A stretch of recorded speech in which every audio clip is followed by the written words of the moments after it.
யாரை நோக்கி இருக்கிறோம்? இன்னைக்கு நம்ம எல்லாருக்கும் ஒரு பிரச்சனை, ஒரு நெருக்கங்கள் வரும்போது நம்ம யாரை நோக்கி நம்ம பார்க்கிறோம்? உன்னையும் என்னையும் சிருஷ்டித்த தேவனை நம்ம நோக்கி பார்க்கிறோமா?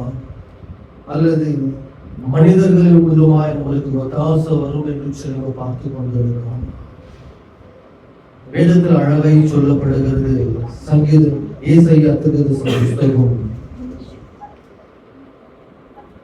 59ஆம் அதிகாரம் 1ஆம் வசனத்தை வாசிக்க அவர் கேட்கிறார். ஏசாயா 59 1ஆம் வசனம், இதோ ரட்சிக்கப்படாதபடி கர்த்தருடைய கரம் குறுகி போகவில்லை, கேட்கக்கூடாதபடி அவருடைய செவி மந்தமாகவில்லை. வேதம் அழகாய் சொல்லுகிறது. இன்றைக்கு நம்மளுக்கு ஒரு பிரச்சனை, ஒரு நெருக்கம், ஒரு பாடு, ஏதோ நம்ம அமுத்தி நெருக்கும் போது நம்ம யாரை நோக்கி இருக்கிறோம்? யாரை நோக்கி நம்ம கூப்பிடுகிறோம்? வேதம் அழகாய் கர்த்தர் சொல்லுகிறார், இதோ ரட்சிக்கப்படாதபடி, இதிலிருந்து விடுவிக்கப்படாதபடி என் கரம் குறுகி போகலையே. இந்த பாவத்திலிருந்து, சாபத்திலிருந்து உன்னை மீட்டெடுக்கும்படி என் கரம் குறுகி போகலையே. இந்த நெருக்கத்திலிருந்து, உன் வியாதியிலிருந்து, உன் படக்கையிலிருந்து தூக்கி எடுக்கும்படி என் கரம் குறுகி போகலையே. உன் சத்தம் எங்கள் செவிகளை கேட்கக்கூடாதபடி என் செவி மந்தமாக இல்லையே. இன்றைக்கு நம்ம யாரோ நோக்கி கூப்பிட்டு கொண்டு இருக்கிறோம்.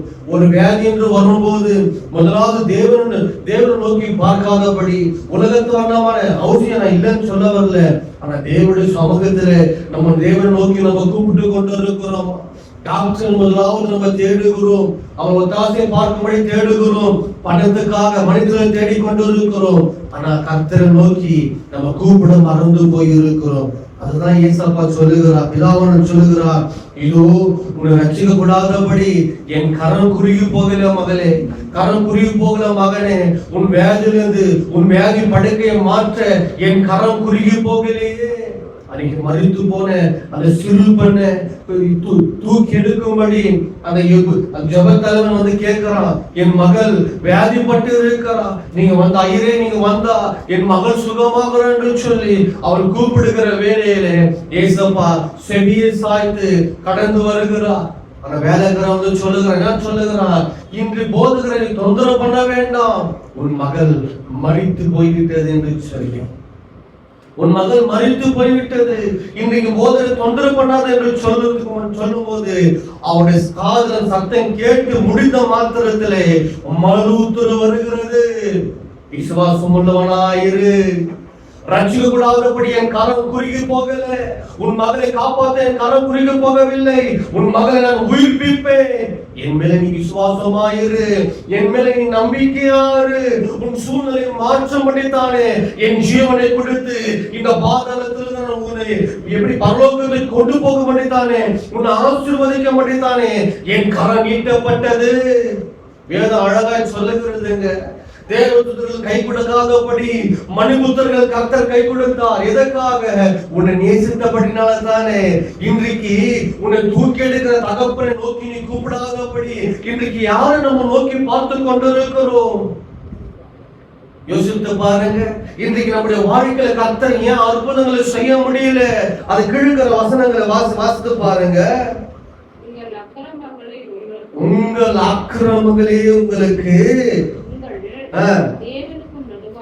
உங்கள் தேவனுக்கு நடுவாகவே பிரிவினை உண்டாக்குகிறது.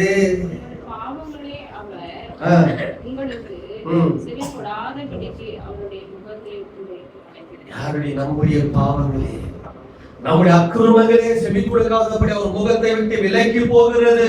ஏன்னா பாவத்தை பாராத சுத்த கண்ணரா இருக்கிறார். இன்றைக்கு உன் குடும்பத்துல பிரச்சனை, நெருக்கம் இருக்குது, போராட்டம் இருக்கிறது, கண்ணீரின் பாதை நடந்து கொண்டிருக்கிறீங்க. இன்றைக்கு நம்ம யாராரோ நோக்கி பார்த்து கொண்டிருக்கிறோமே, யாராரோ நம்பி நம்ம வாழ்ந்து கொண்டிருக்கிறோமே. உன்னை சிருஷ்டித்த தேவன், உன்னை உருவாக்கின தேவன், உன்னை பாதுகாத்த தேவன் உனக்காக தன் ஜீவனை கொடுத்து இந்த மண்ணு உலகத்திலிருந்து பொண்ணுலிருந்து கொண்டு போகும்படி தன் ஜீவனை கொடுத்து மீட்டு கொடுத்த தேவனே, இன்றைக்கு நீ நோக்கி பார்க்காதபடி இன்றைக்கு இந்த மண்ணை நோக்கி பார்த்து கொண்டிருக்கிறாயே. அழிந்து போகிற மண்ணை நோக்கி பார்த்து மனிதர்கள் வார்த்தைகளை கேட்டு அதன்படி வாழ ஒப்பு கொடுத்திருக்கிறாயே. உன் தேவனாக கர்த்தர் உனக்குள்ளே கிரியை செய்யக்கூடாதபடி உன் பாவந்தன தனியாக இருக்கிறது. உன் தேவனை நோக்கி பார்க்காதபடி இன்றைக்கு மனுஷனுடைய வார்த்தைகளை நோக்கி பார்த்து கொண்டு அவன் சத்தத்தை கேட்டுக்கொண்டு அதன்படி வாழ உன்னை ஒப்பு கொடுத்தபடியா தேவன் குடும்பத்துக்குள்ள கிரியை செய்ய முடியல, உன் பிள்ளைகளுக்குள்ள கர்த்தர் கிரியை செய்ய முடியல, உன் வாழ்க்கையில கர்த்தர் கிரியை செய்ய முடியல. எதற்காக? உன் பாவம் தனியாய் காணப்படுகிறது, உன் மீறுதல் தனியாய் காணப்படுகிறது. இன்னைக்கு யாரை நோக்கி நம்ம பார்த்து கொண்டிருக்கிறோம்?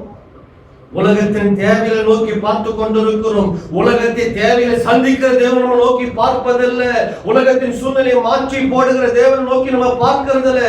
எல்லாவற்றையும் சிருஷ்டித்த தேவனை நோக்கி நம்ம பார்த்து கொண்டிருக்கிறோமா? மனிதனை உண்டாக முன்பதாகவே மனிதனுக்கு உண்டான காரியம் எல்லாவற்றையும் கர்த்தர் சிருஷ்டித்து இது மனிதனுக்கு நல்லது என்று சொல்லி எல்லாவற்றையும் உருவாக்கி முடித்தான். மனிதனை சிருஷ்டித்தா, மனிதனை சிருஷ்டித்து என்ன சொன்னாரு? இதெல்லாம் நீங்க ஆண்டு கொள்ளுங்க, உங்கள் கரத்தை நான் ஒப்பு கொடுக்கிறேன். கர்த்தர் நம்மளை ஆசீர்வதிக்கிற தேவனுங்க, நம்மளை உயர்த்த தேவன். இன்றைக்கு அழிந்து போகிற மனிதரை நோக்கி நம்ம பார்த்து கொண்டிருக்கிறோம், அழிந்து போன வார்த்தைகள் நோக்கி பார்த்து கொண்டிருக்கிறோம். அழியாத வேத வசனம் சொல்லுகிறது, வானம் பூமி ஒழிந்தாலும் என் வாயின் வார்த்தை ஒழிவதில்லை என்று சொல்லி உனக்கு வாக்குறுத்திருக்கிறார் அல்லவா? உனக்காக என் ஜீவனை கொடுத்தேன். உன்னை ஆசீர்வதிக்கிறது எம்மாத்திலும், உன்னை உயர்த்துகிறது எம்மாத்திலும். என்னை நோக்கி நீ பார், உன் சிறையிருப்பு மாறும், உன் குடும்ப சூழ்நிலை மாறும், உன் பிள்ளைகளுடைய வாழ்க்கை மாறும், உன் கண்ணீர் துடைக்கப்படும், உன் வேதனை உன்னை விட்டு நீங்கி போகும். இன்றைக்கும் நீ கர்த்தரை நோக்கி ஏன்பா என் வாழ்க்கையில இன்னும் அற்புதம் செய்யல, உன்னை நோக்கி தானமா பார்க்கிறேன், உன்னை நோக்கி தானமா கூப்பிட்டு கொண்டிருக்கிறேன் சொல்லிக் கொண்டிருக்கிறாயே, உன் பாவம் தனியா காணப்படுகிறது. உன்னை நிதானித்து ஆராய்ந்து சோதித்து பார், எதுல நீ பாவத்தில் விழுந்திருக்கிறாய், எதுல நீ அகப்பட்டு இருக்கிறாய். இந்த பாவம் தானே கர்த்தர் உன் வாழ்க்கையில கிரியை செய்ய முடியாதபடி, இன்றைக்கு உன் வாழ்க்கையில் அற்புதங்கள் செய்யப்படாதபடி, இன்றைக்கு உன் வாழ்க்கையில தரித்திரமாய் காணப்படுறது எதற்காக தெரியுமா? தரித்திரமான மனிதர்கள் நோக்கி பார்த்தபடி தானே, மாம்சமான வார்த்தைகளை கேட்டு கீழ்ப்படி நடந்தபடி தானே. அந்த மாம்சமான வார்த்தை அது அழிந்து போகிற வார்த்தை, அழியாத வார்த்தை, நம்முடைய தேவனுடைய வார்த்தை சொல்லுகிறது அல்லவா? உனக்காக நான் யாவும் செய்து முடிக்க சத்தியமுள்ள தேவனா இருக்கிறது சொல்லி இருக்கிறாரே. அந்த தேவனை ஏன் நோக்கி நம்ம பார்ப்பதில்லை? அந்த தேவனை நோக்கி நம்ம கூப்பிடுகிறது இல்ல. இன்றைக்கு இதுதான் பாவம், உன்னுடைய பாவம், உன்னுடைய அக்கிரமம் தான் தனியா காணப்படுகிறது. கர்த்தர் கிரியை செய்யக்கூடாதபடி கர்த்தர் அழகா சொல்லுகிறார், இதுல இருந்து உன்னை தூக்கி எடுக்க என் கரம் குறுகி போகல, இதுல இருந்து உன்னை விடுவிக்க என் கரம் குறுகி போகல, இந்த ஆபத்திலும் தப்பிக்க என் கரம் குறுகி போகல. என் கரம் சகலத்தையும் சிருஷ்டித்த கரம், அந்த சராசரத்தை படைத்த கரம், இஸ்ரவேல் ஜனங்களை வழிநடத்தின கரம், செங்கடலை இரண்டாய் பிளந்த கரம், யோர்தானை பின்னிட்டு திரும்பின கரம் என்னுடைய கரம், எரிகோ மதில்களை தரைமட்டமா ஆக்கி போட்ட என்னுடைய கரத்தை நீ நோக்கி பார்க்கும் போது உன் கரத்தை நான் ஆசீர்வதிப்பேன், உன் சூழ்நிலை நான் ஆசீர்வதிப்பேன். நான் மாற்றி போட்டு உன் வாழ்க்கையில் நான் ஜீவனுள்ள தேவன் என்று சொல்லி நிரூபிக்கப்படித்தானே இன்றைக்கு நான் உன்னோடு பேசிக் கொண்டிருக்கிறேன். உன் வாழ்க்கையில நெருக்கம் இருக்கிறது. இந்த பாவம் தான் தனியா இருக்கிறது. அவர் சத்தம் நீ கூப்பிட்டு கொண்டு இருக்கிறார், இது செய்யுங்கப்பா, இது செய்யுங்கப்பா என்று சொல்லி கூப்பிட்டு கொண்டு இருக்கிறார். ஆனா அவர் செவி எதுக்கு தனியா இருக்கிறது? உன் பாவம், உன்னுடைய பாவம், என்னுடைய பாவம் தான் தனியா இருக்குதுங்க. அவர் கிரியை செய்யக்கூடாதபடி அதுதான் தனியா காணப்படுகிறது. இன்றைக்கு மனம் திரும்பணும், இன்னைக்கு ஒவ்வொரு ஆகணும். நான் செய்த தவறுகளை காண்பித்து கொடுங்கப்பா. தாவரத்தை வந்து சொல்றான் நாத்தான்மேல், இது மாதிரி ஒரு ஆடு இருந்தது. எஜமான அந்த ஆட்டுக்குட்டி என்ன பண்ணா, அதை வெட்டி என்ன பண்ணா, பலி என்ன பண்ணாக்கா விருந்து போட்டு விட்டார்கள் சொல்லும் போது தாவீது கோபம் வருகிறது. யாரும் துணிகரமாக செய்தது என்று சொல்லும் போது அது நீ தான் என்று சொல்லணும். அவன் தாவீது ராஜா, அந்த ராஜாவா இருக்கிறான். அவன் தாழ்த்து ஒப்பு கொடுக்கிறான். ஐயோ, தேவனுக்கு முன்பதாக நான் பாவம் செய்துவிட்டேன் என்று சொல்லி அவன் தாழ்த்து ஒப்பு கொடுக்கிறதை பார்க்கிறோம். தேவ சமூகத்தில் விழுந்து கிடந்தான். இந்த அக்குறங்கள் தான் தேவனுக்கு எனக்கு விரோதமா பாவமா காணப்படுகிறது. இதிலிருந்து என்னை மீட்டெடுத்துருங்கப்பா என்று சொல்லி அவன் ஒப்பு கொடுக்கிறதையும் பார்க்கிறோம். துணிந்து துணிகரமான செய்த பாவங்களை அவன் செவி கேட்கிற மாத்திரத்திலே ஐயோ என் தேவன் பார்த்து விட்டாரே, இதோ என்ன மன்னிச்சிடுங்கப்பா என்று சொல்லி அவன் கண்கள் திறக்கப்பட்டு அர்ப்பணிக்கிறான். இன்றைக்கு அதே போலதான் உன்னை கர்த்தர் உன்னோடு இடைப்படுகிறார் அல்லவா? உன் வாழ்க்கை, உன்னுடைய பாவமான வாழ்க்கை தானே உன் குடும்பத்துக்கு அற்புதங்களை செய்யக்கூடாதபடி தடையாய் காணப்படுகிறது. உன் ஜெபம் கேட்க கூடாதபடி உன் பாவம் தான் என் செவி அடிக்கிறது. பாவத்தை பாராத சுத்த கண்ணருங்க. சத்தியத்தை சத்தியமாய் பிரசங்கித்த தேவன் நம்முடைய தேவன். தேவனை மாத்திரம் வெளிப்படுத்த தகப்பன் நம்முடைய தகப்பன். இன்றைக்கு அவர் சாயலால் நம்ம சிருஷ்டிக்கப்பட்ட நம்முடைய தகப்பன் யாருடைய சாயலை வெளிப்படுத்தி கொண்டிருக்கிறோம்? யாருடைய சுபாவத்தை வெளிப்படுத்தி கொண்டிருக்கிறோம்? கர்த்தாதி கர்த்தருடைய சுபாவத்தை ராஜாதி ராஜா வெளிப்படுத்தி காண்பித்தது போல நீ நானும் ஏன் காண்பிக்க முடியவில்லை என்று சொன்னார். நம்முடைய பாவமே தடையா காணப்படுகிறது. நம்முடைய அக்கிரமே தடையா காணப்படுகிறது. யாரை நோக்கி நம்ம பார்த்து கொண்டிருக்கிறோம்? யாரை நோக்கி நம்ம கூப்பிட்டு கொண்டிருக்கிறோம்? இவங்களிடத்துல எனக்கு ஒத்தாசை வருமா, அவங்களிடத்துல எனக்கு ஒத்தாசை வருமா? இல்ல, தாவீது சொல்லுகிறார், அவர் உணர்ந்து சொல்லுகிறார், வானத்தையும் பூமியும் படைத்த தேவனிடத்துல தான் எனக்கு ஒத்தாசை வருகிறது. அவர் என்று வேற ஒருத்தர் ஒத்தாசை வருவதில்லை. அவர்தான் தான் எனக்கு ஒத்தாசை. நான் அவரை தான் நோக்கி நான் பார்ப்பேன், அவரை தான் நோக்கி கூப்பிட. 121 சங்கத்துல பாருங்க, இதுதான் சொல்லுகிறார், என்னை ஒத்தாசம் ஒரு பருவது நேராக என் கண்களை நான் ஏறெடுத்து பார்க்கிறேன். அதை நான் யாரை எடுத்து பார்க்கிறேன்? மனுஷன் அல்ல, மனுஷனுடைய காரியங்கள் இந்த உலகத்தை அல்ல, வானத்தையும் பூமியும் படைத்த தேவனிடத்திலே நான் நோக்கி பார்க்கிறேன். அந்த இடத்துல பாயிண்ட் பண்ணி சொல்றாரு ஏசப்பா, தாவீது சொல்றாரு, நான் யாரை தெரியுமா பார்க்கிறேன்? என்னை சிருஷ்டித்தவரே, என்னை ரட்சித்தவரே, என்னை பாதுகாத்தவரே, குளியான சேத்துல தூக்கி எடுத்தவரே, என் பிரச்சனையை மாற்றினவரே, என் கண்ணீரை துடைத்தவரே, என் வேலையை சுத்தமாக்கினவரே, அவரிடத்துல தான் எனக்கு ஒத்தாசை வருகிறது. எனக்கு தெரியும். அதனால தான் என் தேவனை மாத்திரம் நோக்கி பார்க்கிறேன், ஒரு மனிதனை நோக்கி பார்ப்பதில்லை. இன்னைக்கு சூழ்நிலை காலங்கள் மாறினாலும் பரவாயில்ல, என் தேவன் மாறாதவே இருக்கிறார். அவர் மாறாதவே இருக்கிறாருங்க. உன்னுடைய வாழ்க்கையில என்னுடைய வாழ்க்கையில கர்த்தர் மாறாதவே இருக்கிறார். நீயும் நானும் தான் மாறிக்கொண்டு இருக்கிறோம். ஒவ்வொரு வாரம் ஆராதிக்கும் போது அர்ப்பணிக்கிறோம், உமக்காகத்தான்பா வாழ்கிறேன், உமக்காகத்தான்பா ஜீவிக்கிறேன் என்று சொல்லி நம்ம ஒப்பு கொடுத்து அர்ப்பணிக்கிறோமே. சத்தியம் முஞ்சி ஆராதனை முஞ்சி வெளியே போகும்போது உனக்காகத்தானே வாழ்கிறாய், உனக்காகத்தானே ஜீவிக்கிறார், உன்னுடைய சுயநலத்துக்காகத்தானே ஜீவிக்கிறார். ஒரு நாள் கர்த்தருக்காக ஜீவித்திருக்கிறாயா? ஒவ்வொரு நிமிடம் கர்த்தரை வெளிப்படுத்தி காண்பித்திருக்கிறாயா? உனக்காக எனக்காக சிலுவையில் தொங்கப்பட்ட இயேசுவை பார். சரீரம் முழுவதும் அடிக்கப்பட்டவராய், ஏறு விழுந்தப்பட்டவராய், ரத்த சிந்த கொட்ட தொங்கிக் கொண்டிருக்கிறது. இந்த தேவனை நோக்கி நீ பார்த்து கொண்டிருக்கிறாயா? இன்றைக்கு மனிதனை நோக்கி பார்த்து நீ இன்னைக்கு வெட்கப்பட்டு குறுகி போயிருக்கிறாய் அல்லவா? உன் தேவனை நீ இன்றைக்கு நோக்கி பார்த்திருந்தா உன் வாழ்க்கை எப்போது மலர்ந்திருக்குமே, உன் வாழ்க்கை எப்போது புதிதாக்கப்பட்டு இருக்குமே, உன் குடும்ப சூழ்நிலை எப்போதுமே சீர்பட்டு இருக்குமே, உன் பிள்ளைகளுடைய வாழ்க்கை ஆசீர்வதிக்கப்பட்டு இருக்குமே. இன்னைக்கு சாபம் எதற்காக? முன் நிமித்தம் மாத்திரம் குடும்பம் சபிக்கப்பட்டு இருக்கிறது. இஸ்ரவேல் ஜனங்களுக்கு ஏசப்பா சொல்லுகிறார், இதோ அந்த பட்டணத்துல இருக்கிற எரிகோ மலையில பட்டணத்துல இருக்கிற ஒரு பொருளும் எழுதாதீங்க, அதெல்லாம் எரிச்சு போட்டு விடுங்க என்று சொல்லும் போது ஒரே ஒருவன் எடுத்துக்கொண்டு வருகிறான். எடுத்துக்கொண்டு கூடாரத்துக்குள்ள புதைத்து வைத்து இருக்கிறான். இது நிமித்தமா இஸ்ரவேல் ஜனங்கள் கலங்கப்படுமா? யோசுவா தன்னுடைய வஸ்திரத்தை கிழித்து போட்டு தேவ சமூகத்தில் எதுக்காகப்பா கொண்டு வந்தீங்க? அழிக்கிறதுக்காக கொண்டு வந்தீங்களாப்பா என்று சொல்லி ஊழியக்காரன் கதறுகிற சத்தத்தை கர்த்தர் கேட்டார். போதும் கதறினது, உன் ஜனத்தின் நடுவிலே பாவம் இருக்கிறது, இந்த பாவத்தின் நிமித்தமாய் நல்ல கிரியை செய்ய முடியாது. ஊழியக்காரருடைய சத்தத்தை கேட்டு இன்னும் துணிகரமான பாவத்தில் ஈடுபட்டு வாழ்ந்து கொண்டிருக்கிறாயே, எப்படி உன் வாழ்க்கை அற்புதம் நடக்கும்? உன் தேவனாய கர்த்தர் எப்படி உன் வாழ்க்கையில கிரியை செய்ய முடியும்? யோசித்து பாருங்க. ஒரு மனிதன் செய்த தவறு நிமித்தமா இஸ்ரவேல் கலங்குகிறது. ஊழியக்காரன் ஆசாரியன் கதறுகிறான், யோசுவா கதறுகிறான், இதுக்கப்பா கொண்டு வந்தீங்க. இதுக்காப்பா கொண்டு வந்தீங்க? கர்த்தர் சொல்லுகிறார், போதும், அழுதது, எழுந்து போ. உன் ஜனனத்தின் நடுவில் பாவம் இருக்கிறபடியா என்னால் கிரியை செய்ய முடியாது. அந்த பாவத்தை நீ அகற்றி போடு. நான் ஜெயம் கொடுக்கிற தேவன் என்று சொல்லி உங்கள் மத்தியில் நான் கிரியை நடப்பிப்பேன். உங்கள் மத்தியில் நான் உலாவி வருவேன். உங்கள் மத்தியில் வந்து நான் அற்புதங்களை செய்வேன் என்று சொல்லி கர்த்தர் வெளிப்படுத்தி காண்பித்தார். இந்த ராஜாதி ராஜாவை நீ நம்பினா, அவரை நோக்கி பார்த்தா உன் முகம் பிரகாசிக்கும். இன்னைக்கு நாம் யாரை நோக்கி பார்த்து கொண்டிருக்கிறோம்?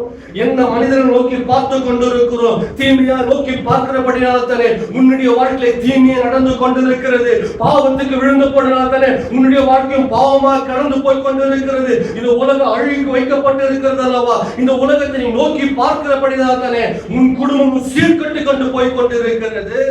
உன்னை ரட்சித்த தேவனை நோக்கிப்பா, உன்னை உயர்த்துகிற தேவனை நோக்கிப்பா, உன்னை அரவணைக்கிற தேவனை நோக்கிப்பா, உன்னை வாழாக்காமல் தலையாக்குற தேவன் நோக்கிப்பா, உன்னை கீழாக்காமல் மேலாக்குற தேவன் நோக்கிப்பா. நீயோ அநேக ஜாதிகளுக்கு கடன் கொடுப்பார், கடன் வாங்க மாட்டார் என்ற வசனம் சொல்லுகிறது. ஏன் இந்த கடனால் சிக்கப்பட்டு இருக்கிறார்? உன் நிமித்தமாக தான் இந்த கடன் சிக்கப்பட்டு இருக்கிறாய். இன்னைக்கு ஒப்பு கொடுத்துப்பா, உன் வாழ்க்கை சிறப்பு மாறும். எல்லாவற்றும் குப்பை என்று கருதுகிறேன் என்று சொல்லி பவுல் சொல்லுகிறாரு. எல்லாம் குப்பை. தேவனுக்கு முன்பதாக என்னை ரட்சித்த தேவன், என்னை நடத்துகிற தேவன், என்னை பயன்படுத்துகிற தேவனுக்கு முன்பதாக இதெல்லாம் எனக்கு குப்பை என்று சொல்லி தோதரை தள்ளிவிட்டு ஊழியத்தை செய்ய அர்ப்பணிக்கிறதை பார்ப்போம். அந்த மகிமுள்ள அந்த மனுஷனிடத்து பயன்படுத்த வேதத்துல பார்க்கிறாங்க. அநேகருக்கு சத்தியத்தின் பாதை நடத்துகிறான். அநேக சபைகளை கட்டி அநேக ஆத்துமாக்களை எழுப்பி இப்படித்தான் மனைவிக்கு, கணவனுக்கு, பிள்ளைகளுக்கு இப்படித்தான் ட்ரெஸ் அணிவிக்க வேண்டும் என்று சொல்லி ஆவியானவர்கள் ஏவப்பட்டு சொல்லுகிறதை பார்க்கிறோம். எப்போது அவன் பரிசுத்தத்துக்கு ஒப்பு கொடுத்தான், அந்த ரட்சிப்பின் தேவனுக்கு ஒப்பு கொடுக்கும் போது அவனுக்கு ரட்சிப்பு கடந்து வந்தது மாத்திரம் அல்ல, அந்த ரட்சிப்பின் வல்லமை அநேகர்களுக்கு கடந்து போனது. அநேகர் கடந்து போய் அவனை மாத்திரம் ரட்சிக்கவில்லைங்க, அவனை சூழ்ந்து இருக்கிற ஜனங்களை ரட்சிக்கிறது, அவனை சூழ்ந்து இருக்கிற ஜனங்களை விடுவித்தது.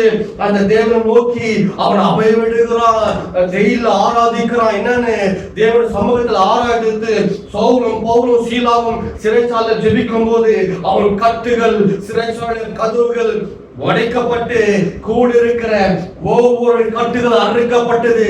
இதுதான் ரட்சிப்பின் வல்லமை, இதுதான் ரட்சிப்பின் மேன்மை, இதுதான் ரட்சிப்பின் மகிமை. அதுதான் சொல்லுகிறார், இதோ ரட்சிக்க கூடாதபடி என் கரம் குறுகி போகவில்லை, உன்னை ரட்சிக்க நான் வல்லமுள்ள தேவனாய் இருக்கிறேன், இந்த உலகத்தில் உன்னை மீட்டெடுக்க வல்லமுள்ள தேவனாய் இருக்கிறேன்.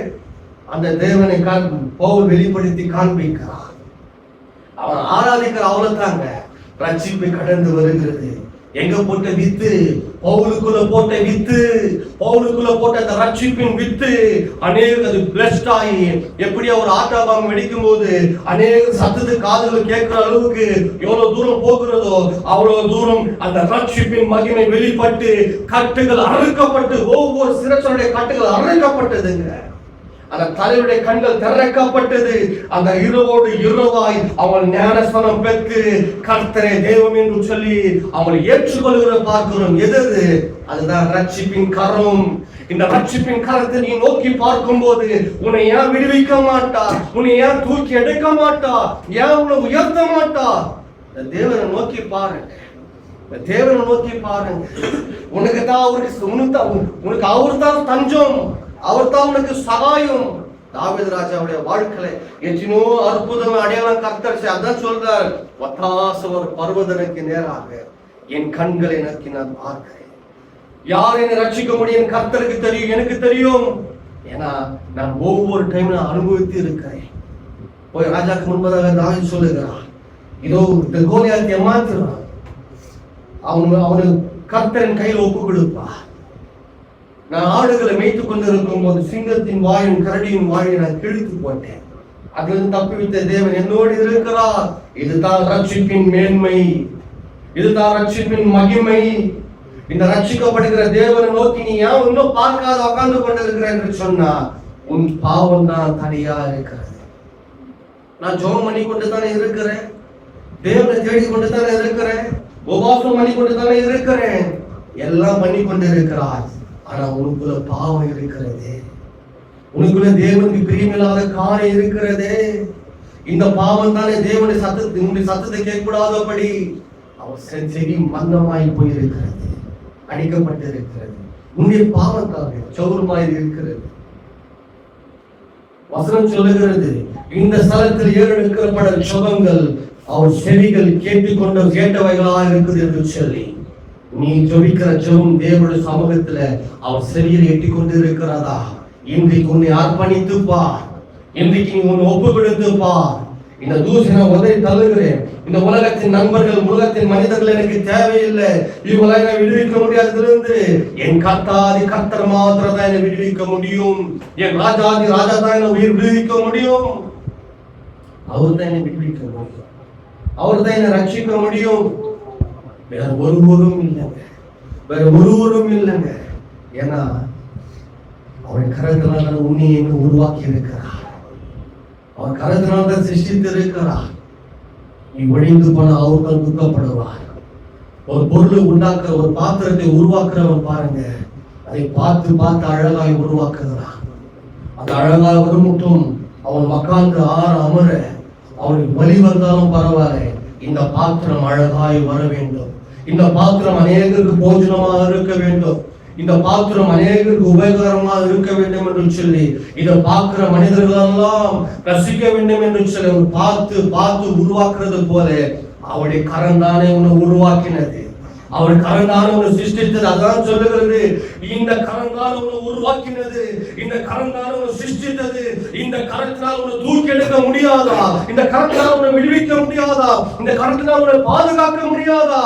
என்னால் தான் உன்னை விடுவிக்க முடியும், வேற ஒரு நாள் உன்னை விடுவிக்க முடியாது. இந்த பாவத்திலிருந்து சாபத்திலிருந்து மீட்டெடுக்க என்னால் மாத்திரம் தான் முடியும். உன் கஷ்டம், உன் நெருக்கம், உன் நிந்தனை, உன் வேதனை, உன் கண்ணீரை காற்றதான் துடைக்க முடியும். இந்த தேவனை நோக்கி பார், உன் முகம் பிரகாசிக்கும், உன் முகம் பிரகாசிக்கும். ரட்சிக்கப்பட்ட கரத்தை நோக்கி பாருங்க, சிருஷ்டிக்கப்பட்ட கரத்தை நோக்கி பாருங்க. உருவாக்கப்பட்ட பார்த்து பார்த்து மூக்கு இப்படி இருக்கு, கண்ணு இப்படி இருக்கணும், காது இப்படி இருக்க வேண்டும், வாய் இப்படி இருக்கும், கரம் இப்படி இருக்க வேண்டும், ஒன்று ஒன்று பார்த்து பார்த்து அழகா நேர்த்தியா சிருஷ்டித்த கரம் சொல்லுகிறது, உன்னை தூக்கி எடுக்க என் கரம் குறுகி போகவில்லை, என் கரம் குறுகி போகவில்லை. உன்னை உயர்த்த என் கரம் குறுகி போகவில்லை. உன் சத்துருக்கு முன்பதாக உன்னை ஏற்படுத்தி உன் தலை என்னால் அபிஷேகம் பண்ண என் கரம் குறுகி போகவில்லை. என்ன கரம் உன்னை புறக்கணிக்கிறதோ, மனிதனுடைய கரம் உன்னை புறக்கணித்தது, ஆனா ராஜாதி ராஜாவுடைய கரம், கர்த்தருடைய கரம், தாவீது ராஜா அந்த குடும்பத்துக்கு முன்பதாகவே அபிஷேகம் பண்ண வைக்கப்பட்டது. அதே மனிதருக்கு முன்பதாக உயர்த்தினது. இதுதான தேவ கரம். இந்த கரத்தை நோக்கி பார்க்கும்போது ஓங்கிய புயத்தினாலும் வல்லமுள்ள புயத்தினாலும் இஸ்ரவேல் ஜனங்களை ஆச்சரியமா நடத்தி வந்தார், மகிமை நடத்தி வந்தார்.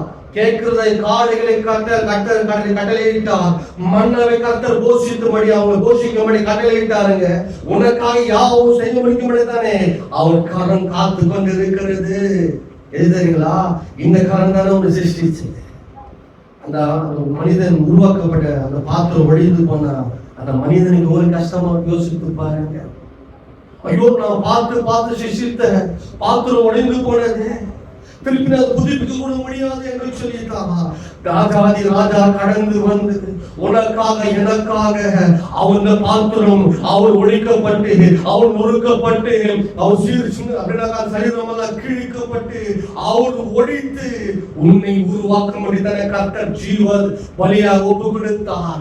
ஜீவ பலியா ஒப்பு கொடுத்தது மாத்திரமல்ல, அவள் ரத்தத்தினாலே அந்த பாத்திரம் தண்ணியில் அது ஃபுல் உறைஞ்சி பண்ண திரும்பினா பண்ண உருவாக்க முடியாது. ஆனா அவருடைய ரத்தத்தை அனுப்பி அந்த பாத்திரத்தை அவர் உருவாக்கும்படி அதை பண்படுத்தி அதை அழகாக உருவாக்கி இன்றைக்கு ஜீவனோடு இன்றைக்கு அவர் சமூகத்தில் வந்து நிற்க வைத்திருக்கிறாரு. இது தெரியுமா? உனக்காக ஒழிக்கப்பட்டவராய் உருவாக்கப்பட்ட காரணம் தாங்க அவர் தன் ஒழிக்க ஒப்பு கொடுத்தாரு. அவர் ஒழிக்க நிமித்தனால்தான் இன்றைக்கு நீ ஜீவனோடு இருக்கிறார். இன்றைக்கு ஜீவனோடு இருக்கிறது காரணம் எது தெரியுமா? அவர் ஒழிக்க சிலுவையில் ஒப்பு கொடுத்தார். அவர் தன் சரீரத்தை முழுவதும் உனக்காக அர்ப்பணித்தார். என் பிள்ளை ஒழிக்கப்பட்டிருக்கிறது, இந்த பிள்ளைக்காக நானே கடந்து வர வேண்டும் என்று சொல்லி நான் எல்லாம் சிருஷ்டித்தேன், அதனால கடந்து வர வேண்டும் என்று சொல்லி கடந்து வந்து அவருடைய பாத்திரத்தை மனிதர் மூலமா அவதரித்து அந்த பாத்திரத்தை ஒழிக்க ஒப்பு கொடுத்து அவர் ஜீவ ரத்தத்தை உனக்குள்ளே கட்டளையிட்டு அந்த ஒன்றுக்கும் உதவாத பாத்திரத்துக்குள்ளே அந்த ரத்தம் கடந்து வர எப்படின்னா ஒரு ஒழிக்கப்பட்ட அந்த கம்போட் ஒட்டுறாங்க பாருங்க, அதை போல அந்த ரத்தத்தினால் உன்னை ஊட்டப்பட்டு உன்னை ஜீவனோடு இன்னைக்கு வைத்திருக்கிறது. இன்னைக்கு எல்லா கண்களும் பார்க்க முடிய ஆச்சரியப்படுகிறது அல்லவா? உன்னை பார்த்து எப்படியா நீங்க இருக்கிறீங்க, எப்படி உங்களை கர்த்தர் உயர்த்தி கொண்டு இருக்கிறார் என்று சொல்லி பார்க்கிற அளவுக்கு எங்க மனிதோட நாவு பேசுதா? எதுக்கு தெரியுமா? அவர் சிலுவையில் அறியப்பட்டதுனால தானே. அவர் கரத்தினால தான் அவர் சிருஷ்டித்தார், அவர் கரத்தினால தான் அவனை உருவாக்கினார். அந்த கரத்தில் அதனால தான் பண்ற அந்த பாத்திரம் வழிந்து போறது எனக்கு பிரியம் அல்ல, இது எப்படிதான் அதை மீண்டும் உருவாக்க வேண்டும் என்று சொல்லி அவர் என்ன பண்ணாங்க? தேவனை கொடுத்த அந்த பாத்திரத்தை உருவாக்கினார். இதுதான் தேவகரம், இதுதான் தேவகரம், இதுதான் தேவகரம். தேவனுடைய மகிமை வெளிப்படுகிறது, தேவனுடைய சித்தம் வாழ்க்கையை வெளிப்படுகிறது.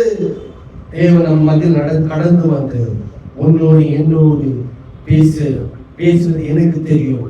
நான் ப்ரிப்பேர் பண்ண வசனமே வேற, தலைப்பு தான். ஆனா கர்த்தர் பேசுற வார்த்தைகளே வேற. கர்த்தர் சித்தமான அடுத்த வாரம் வசனத்தை பேச என்னை ஒப்பு கொடுக்கிறேன். தேவன் உன் நதியில பிரத்யட்சமாய் கடந்து வந்திருக்கிறார். நீ வடிக்கப்பட்ட பாத்திரமாக அவன் தெரிந்து கொள்ளவில்லை, என் கரத்தினால் உருவாக்கப்பட்ட பாத்திரமாய் நான் தெரிந்து கொண்டிருக்கிறேன். இந்த பாத்திரம் அநேகருக்கு பிரயோஜனமுள்ள பாத்திரமாய் இருக்க வேண்டும் தான் நான் என் ஜீவனை கொடுத்தேன், என் ரத்தத்தை சிந்தி நான் உன்னை மீட்டெடுத்து இன்றைக்கு இந்த தேசத்துக்கு இந்த பாத்திரம் அழகான பாத்திரம் என்று வெளிப்படுத்தி காண்பிக்கத்தானே என்ன அடிமை கோலமாய் ஒப்பு கொடுத்தேன். அடிமை கோலமாய் ஒப்பு கொடுத்தேன். என் சரீரம் பிடிக்கத்தக்கதா அதுக்காக நான் ஒப்பு கொடுத்தேன். இன்றைக்கு இந்த தேவ சமூகத்துல அவங்க ஒப்பு கொடுத்துப்பா. உன்னை கர்த்தர் வாளாக்காமல் தலையாக்கி, உன்னை கீழாக்காமல் உன்னை மேலாக்கி, நீ அநேக ஜாதிகளுக்கு கடன் கொடுக்கிற பிள்ளைகளா, அநேக ஜாதிகளுக்கு உயிர்ப்பிக்கிற பிள்ளைகளா, அநேக ஜாதிகளை கர்த்தர் பக்கமாக திரும்புகிற பிள்ளைகளா ஒரு பாத்திரமா நீ மாறுவார். அந்த காரியை பார்த்த முதல் செய்த அற்புதங்களை பாருங்க. ஒன்றுக்கு உதவாத பாத்திரம் என்று சொல்லி புறக்கணிக்க பாத்திரம் அங்க வைக்கப்பட்டு இருக்கிறது. கர்த்தர் வந்தார், அந்த பாத்திரத்தை எடுத்து வா என்று சொல்லும் போது, அதுக்குள்ள தண்ணீர் ஊற்றும் போது, இன்றைக்கு இதை கொண்டு போய் குடி என்று சொல்லும் போது, அவங்க குடிக்கும் போது இத்தனை ருசி உள்ள திராட்சை ரசம் எங்க வைத்திருந்தீங்க, ஒருவன் இந்த மாதிரி செய்தது என்று சொல்லி, இது போலதான் உன்னை கொண்டு கர்த்தர் அநேக ஜனங்கள் பேசத்தக்கதான காரியங்கள் வாழ்க்கையில செய்ய சத்தியமுள்ள தேவனாய் இன்றைக்கு பிரசன்னமாய் இருக்கிறார். உனக்குள்ள ஜீவ தண்ணீர் ஊற்றும்படி காத்து கொண்டிருக்கிறார். இந்த தேவனுடைய சமூகத்திலே நான் வெறுமையான பாத்திரம், இதோ உருவாக்கப்பட்ட காலத்திலே என்னை ஒப்பு கொடுக்கிறேன். மீண்டும் என்னை உயிர்ப்பிங்க, மீண்டும் என்னை பலப்படுத்துங்க, மீண்டும் எனக்கு அநேகர் உயிர்ப்பிக்கும்படி என்னை எடுத்து பயன்படுத்துங்கப்பா என்று சொல்லி அந்த தள்ளப்பட்ட அந்த கச்சாடை வைக்கும் போது, தண்ணி ஊற்றி அநேகர் ஒன்று குடிக்கும் போது அது உபயோகம் இருந்தது போல உன்னுடைய வாழ்க்கையில் அற்புதங்களை செய்ய கர்த்தர் காத்து கொண்டிருக்கிறார். உன் குடும்பத்தின் பிள்ளைகளை கொண்டு கர்த்தர் மகிமையான காரியங்களை செய்ய காத்து கொண்டிருக்கிறார். இந்த வெறுமையான பாத்திரத்தை இன்னைக்கு தேவ சமூகத்தில் ஒப்பு கொடுக்க முடியுமா? தேவ சமூகத்தில் அர்ப்பணிக்க முடியுமா?